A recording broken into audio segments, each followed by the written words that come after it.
Hi friends, ഇനി ഞാൻ നിങ്ങളുമായിട്ട് ഷെയർ ചെയ്യുന്നത് ഉച്ചക്ക് കഴിക്കാൻ പറ്റുന്ന നല്ലൊരു ഊണിൻ്റെ റെസിപ്പിയാണ്. പഴയ കാലത്തൊക്കെ ഉണ്ടാക്കിയിട്ടുണ്ടായിരുന്ന നല്ലൊരു തേങ്ങാച്ചോറും അതുപോലെ തന്നെ ഇറച്ചിയും കുമ്പളങ്ങയും പച്ചക്കായും ചേനയൊക്കെ ഇട്ടിട്ട് നല്ലൊരു കറിയാണ് കേട്ടോ. പഴയ കാലത്ത് ഉണ്ടാക്കിയിരുന്ന അതേ രീതിയിലുള്ളൊരു കറിയാണ്. അപ്പോൾ നല്ല ടേസ്റ്റാണ്. അപ്പോൾ ഇതെങ്ങനെയാണ് നോക്കിയാലോ. ആദ്യം തന്നെ ഞാനിവിടെ 3 കപ്പ് അരി കഴുകി വാർത്ത് ഒരു കുക്കറിൽ ഇട്ടിട്ടുണ്ട്. സാദാ ചോറ് വെക്കണ അരിയാണ് എടുത്തിട്ടുള്ളത്. ഇനി ഇതിലേക്ക് ഞാൻ കുറച്ച് തേങ്ങ ചിരകിയത് അതുപോലെ ചെറിയ ഉള്ളി അരിഞ്ഞതും കൂടെ ഇതിലേക്ക് ചേർത്ത് കൊടുക്കുന്നുണ്ട്. ഞാനിവിടെ ഒരു 3 പിടി തേങ്ങയാണ് എടുത്തിട്ടുള്ളത് കേട്ടോ. അതുപോലെ ഒരു 8 അല്ലി ചെറിയ ഉള്ളി എടുത്തിട്ടുണ്ടായിരുന്നു, അതൊന്ന് വട്ടത്തിൽ അരിഞ്ഞെടുത്തിട്ടുണ്ട്. അപ്പം നിങ്ങൾക്ക് തേങ്ങയുടെ അളവൊക്കെ കൂട്ടി കൊടുക്കുക കേട്ടോ. തേങ്ങാച്ചോറായത് കാരണം തന്നെ തേങ്ങ ഉള്ളതിനനുസരിച്ചിട്ട് തേങ്ങ ഇട്ട് കൊടുക്കുകയാണെന്നുണ്ടെങ്കിൽ നന്നായിട്ട് നല്ല ടേസ്റ്റ് ഉണ്ടാവും. ഇനി ഇതിലേക്ക് നമുക്ക് ഒരു 1/2 ടേബിൾ സ്പൂൺ ഉലുവ ചേർത്താൽ മതി. ഉലുവ വേണമെന്നുണ്ടെങ്കിൽ അരി കഴുകുന്ന ആ സമയത്ത് തന്നെ ഇട്ടിട്ട് അങ്ങനെ നിങ്ങൾക്ക് കഴുകിയെടുക്കാം. ഇല്ലയെന്നുണ്ടെങ്കിൽ ഇതുപോലെ ഉലുവ ചേർത്താൽ മതി. ഉലുവ കൂടി പോകണ്ട കേട്ടോ, കൂടി പോയിട്ടുണ്ടെന്നുണ്ടെങ്കിൽ കയ്പ്പ് വരും. ഇനി ഇതിലേക്ക് ഒരു 1/4 ടീസ്പൂൺ മഞ്ഞൾപ്പൊടിയും കൂടെ ചേർക്കുന്നുണ്ട്. മഞ്ഞ കളർ വേണമെന്നുണ്ടെങ്കിൽ മാത്രം മഞ്ഞൾ ചേർത്താൽ മതി, ഇല്ലെങ്കിൽ മഞ്ഞൾ ചേർക്കേണ്ട ആവശ്യം തന്നെ ഇല്ല. ഇനി ഇതിലേക്ക് ഒരു 2 ടേബിൾ സ്പൂൺ ഉപ്പും കൂടെ ചേർക്കുന്നുണ്ട്. ഉപ്പൊക്കെ നിങ്ങളുടെ ടേസ്റ്റിനനുസരിച്ചിട്ട് ചേർത്ത് കൊടുക്കുക കേട്ടോ. ഇനി വെള്ളമൊക്കെ മിക്സ് ചെയ്തിട്ട് നോക്കിയിട്ട് വേണമെന്നുണ്ടെങ്കിലും നമുക്ക് ആവശ്യത്തിനുള്ള ഉപ്പ് ചേർത്ത് കൊടുക്കാം. അപ്പോൾ കല്ലുപ്പ് ഉണ്ടെന്നുണ്ടെങ്കിൽ കല്ലുപ്പ് ചേർക്കുകയാണ് കുറച്ചും കൂടെ നല്ലത്. ഇനി നമുക്കിത് കൈ വെച്ചിട്ട് നല്ലപോലെ ഒന്ന് മിക്സ് ചെയ്തെടുക്കാം. അതുപോലെ തന്നെ മട്ടയരിയിൽ ചെയ്യുമ്പോൾ കുറച്ചും കൂടെ നല്ല ടേസ്റ്റ് ഉണ്ടാവും കേട്ടോ. ഞാനിപ്പോൾ വേഗം വേവുന്ന അരിയാണ് എടുത്തിട്ടുള്ളത് ഇവിടെ. അപ്പോൾ തേങ്ങാച്ചോറിൻ്റെ റെസിപ്പി ഞാൻ നേരത്തെ ചെയ്തിട്ടുണ്ട് കേട്ടോ. അപ്പോൾ അത് വിശദമായിട്ട് ഞാൻ പറയുന്നുണ്ട്. അപ്പോൾ ഞാൻ ഈ തേങ്ങാച്ചോറിൻ്റെ ഈ റെസിപ്പി കാണിക്കണമെന്ന് വിചാരിച്ചിട്ടുണ്ടായിരുന്നില്ല. അപ്പോൾ ആ ഒരു കറി കാണിച്ചപ്പോൾ അതിൻ്റെ കൂട്ടത്തിലൊന്ന് ജസ്റ്റ് ഒന്ന് കാണിച്ചു എന്നുള്ളൂ. അപ്പോൾ നല്ലപോലെ മിക്സ് ചെയ്തിട്ട് നമുക്കിതിലേക്ക് വെള്ളം ഒഴിച്ചു കൊടുക്കാം. 1 കപ്പ് അരിക്ക് 2 കപ്പ് വെള്ളം എന്നുള്ള രീതിയിൽ ഒഴിച്ചു കൊടുക്കുക കേട്ടോ. അരിയുടെ ഇരട്ടി വെള്ളം എടുക്കുക. അപ്പോൾ നമുക്ക് പണ്ടുള്ളവരൊക്കെ എന്ന് പറഞ്ഞാൽ കൈ വെച്ചിട്ടാണ് തേങ്ങാച്ചോറിലുള്ള ആ ഒരു വെള്ളത്തിൻ്റെ അളവ് നോക്കാറുള്ളത്. കൈ വെച്ച് നോക്കുന്ന സമയത്ത് വിരലിൻ്റെ ഈ ഒരു ഭാഗം വരെയുള്ള അളവാണ്. വേവ് കുറഞ്ഞ അരിക്ക് കേട്ടോ. വേവുള്ള അരിക്കാണെങ്കിൽ ഇത്രയും അളവിൽ വെള്ളം എടുക്കും. അപ്പോൾ നമ്മൾ കപ്പളവാണ് ഇപ്പോൾ പറഞ്ഞിട്ടുള്ളത് കേട്ടോ. അപ്പോൾ അത് കറക്റ്റായിട്ടാണ് നമുക്ക് വരുന്നത്, കപ്പളവ് എടുത്താലും. ഇനി ഇത് കുക്കർ അടിച്ച് വെച്ചിട്ട് നമുക്ക് ഒരു 2 വിസിൽ വരുന്ന വരെ ഒന്ന് വേവിച്ചെടുക്കാം. ഇനി നമുക്കിതിലേക്കുള്ള കറി റെഡിയാക്കാൻ വേണ്ടിയിട്ട് കുറച്ച് വെളുത്തുള്ളി അതുപോലെ ഒരു ചെറിയ കഷ്ണം ഇഞ്ചിയും കൂടെ ഒന്ന് ചതച്ചെടുക്കുന്നുണ്ട്. ഇനി ഒരു കുക്കറിൽ ഞാൻ കുറച്ച് മാത്രം ബീഫ് എടുത്തിട്ടുള്ളൂ കേട്ടോ. ബീഫിൻ്റെ ആ ഒരു ടേസ്റ്റിന് മാത്രം ബീഫ് എടുത്തിട്ടുള്ളൂ. ഇതിലേക്ക് ഒരു ഉള്ളി അരിഞ്ഞത് ഇട്ട് കൊടുക്കുന്നുണ്ട്. അതുപോലെ തന്നെ ഒരു തക്കാളി അരിഞ്ഞതും കൂടെ ചേർക്കുന്നുണ്ട്.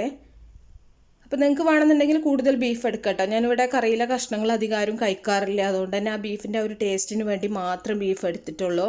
ഇതിലേക്ക് നമ്മൾ ഇഞ്ചി വെളുത്തുള്ളി ചതച്ചെടുത്തത് അതുപോലെ പച്ചമുളക് കറിവേപ്പിലും കൂടെ ചേർക്കുന്നുണ്ട്. പച്ചമുളകൊക്കെ നിങ്ങളുടെ എരിവിനനുസരിച്ചിട്ട് എടുക്കുക കേട്ടോ. ഇനി ആവശ്യത്തിനുള്ള ഉപ്പും കൂടെ ചേർത്ത് കൊടുക്കുന്നുണ്ട്. ഇതിലേക്കുള്ള മസാലപ്പൊടികളൊക്കെ നമുക്ക് ചേർത്ത് കൊടുക്കാം. ഒരു 2 ടീസ്പൂൺ മുളക് പൊടി ചേർക്കുന്നുണ്ട്. മുളക് പൊടിയൊക്കെ നിങ്ങളുടെ എരിവിനനുസരിച്ചിട്ട് എടുക്കുക.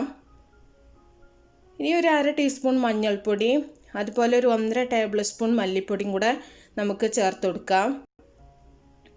അപ്പോൾ മല്ലിയൊക്കെ ഇത്രയും മതി കേട്ടോ. ഈ ഒരു അളവിലേക്ക് ഇത്രയും മതി, മല്ലി കൂടി പോകണ്ട.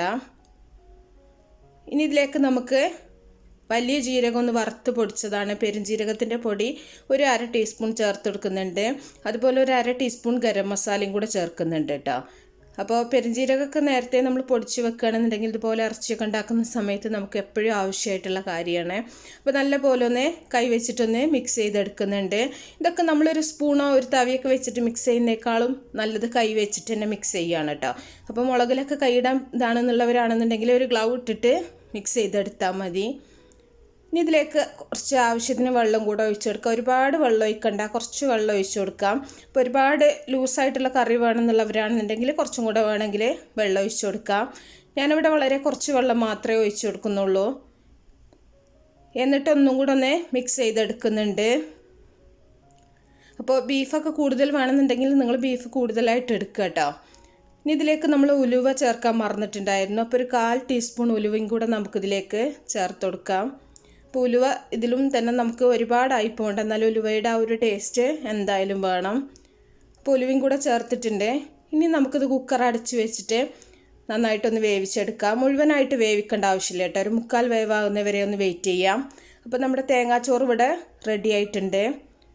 കുക്കറിലാകുമ്പോൾ തന്നെ പെട്ടെന്ന് ആയി കിട്ടും കേട്ടോ. അപ്പോൾ നമ്മുടെ ബീഫ് നന്നായിട്ട് വെന്തിട്ടുണ്ട്. ഇനി ഇതിലേക്ക് നമ്മൾ പച്ചക്കറി കഷ്ണങ്ങൾ ചേർത്ത് കൊടുക്കുന്നുണ്ട്. ചേന, അതുപോലെ പച്ചക്കായ, കുമ്പളങ്ങ. ഇതിൽ നമ്മൾ പൂളക്കിഴങ്ങും കൂടെ ചേർക്കണം കേട്ടോ. എൻ്റെ അടുത്ത് പൂളക്കിഴങ്ങ് ഇല്ലാത്ത കാരണം തന്നെ ചേർത്തിട്ടില്ല. പൂളക്കിഴങ്ങ് എന്ന് പറഞ്ഞാൽ ചിലർക്ക് മനസ്സിലാവുന്നുണ്ടാവില്ല, കപ്പയാണ്. അപ്പോൾ കിഴങ്ങും കൂടെ ചേർക്കുകയാണെങ്കിൽ കുറച്ചും കൂടെ നല്ല ടേസ്റ്റ് ഉണ്ടാവും. എന്നിട്ട് നല്ല പോലെ ഒന്ന് മിക്സ് ചെയ്തെടുക്കുക. ഈ സമയത്ത് നിങ്ങൾ ഉപ്പൊക്കെ ഉണ്ടോ നോക്കുക കേട്ടോ. ഈ ഒരു പച്ചക്കറിയിലേക്കുള്ള ഉപ്പും കൂടെ വേണം നമുക്ക്. അപ്പോൾ ഇല്ലെങ്കിൽ നിങ്ങൾ ചേർത്ത് കൊടുത്താൽ മതി. അപ്പോൾ ഇറച്ചി നന്നായിട്ട് തന്നെ വെന്തിട്ടുണ്ട് കേട്ടോ. ഇനി പച്ചക്കറി വേവാൻ കുറച്ച് സമയം മാത്രം, നമുക്കൊരു വിസിൽ വരാൻ മാത്രം ഒന്ന് വെയിറ്റ് ചെയ്താൽ മതി. ഒരുപാട് നേരം വേവിച്ചെടുക്കരുത്, അപ്പോൾ പച്ചക്കറി കഷ്ണങ്ങളൊക്കെ നന്നായിട്ട് ഉടഞ്ഞു പോകും കേട്ടോ. അപ്പോൾ കുക്കർ അടച്ച് വെച്ചിട്ട് ഒരു വിസിൽ വരുന്ന വരെ നമുക്കൊന്ന് വെയിറ്റ് ചെയ്യാം. ഒരു വിസിൽ വന്നതിന് ശേഷം നമുക്കിത് തുറന്നിട്ട് ഇതിലേക്ക് ഉള്ളി താളിച്ച് വയ്ക്കുക. വളരെ പെട്ടെന്ന് തന്നെ ചെയ്യാൻ പറ്റും. അപ്പോൾ നമ്മുടെ കറി ഇവിടെ റെഡി ആയിട്ടുണ്ട്. അപ്പോൾ ആവശ്യത്തിന് വെള്ളം ഉണ്ട് കേട്ടോ. വെള്ളം ഇല്ലയെന്നുണ്ടെന്നുണ്ടെങ്കിൽ നിങ്ങൾക്ക് തിളച്ച വെള്ളം ഒഴിക്കുക. പച്ചവെള്ളം ഒരിക്കലും ഒഴിക്കരുത് കറിയിലേക്ക്. അപ്പോൾ നല്ല ടേസ്റ്റി ആയിട്ടുള്ള നല്ലൊരു സ്മെല്ലാണ് കേട്ടോ ഈ ഒരു കറിക്ക്. സാധാരണ ബീഫ് കറീൻ്റെ ടേസ്റ്റേ അല്ല, നല്ലൊരു ടേസ്റ്റാണ്.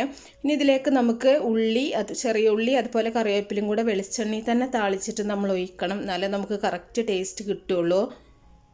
ഇനി ഒന്ന് മിക്സ് ചെയ്തിട്ട് നമുക്ക് വേഗം ഒന്ന് അടച്ചു വെക്കാം കേട്ടോ. ആ ഒരു താളിച്ച ആ ഒരു സ്മെല്ല് പോവാണ്ടിരിക്കാൻ വേണ്ടിയിട്ടാണ്.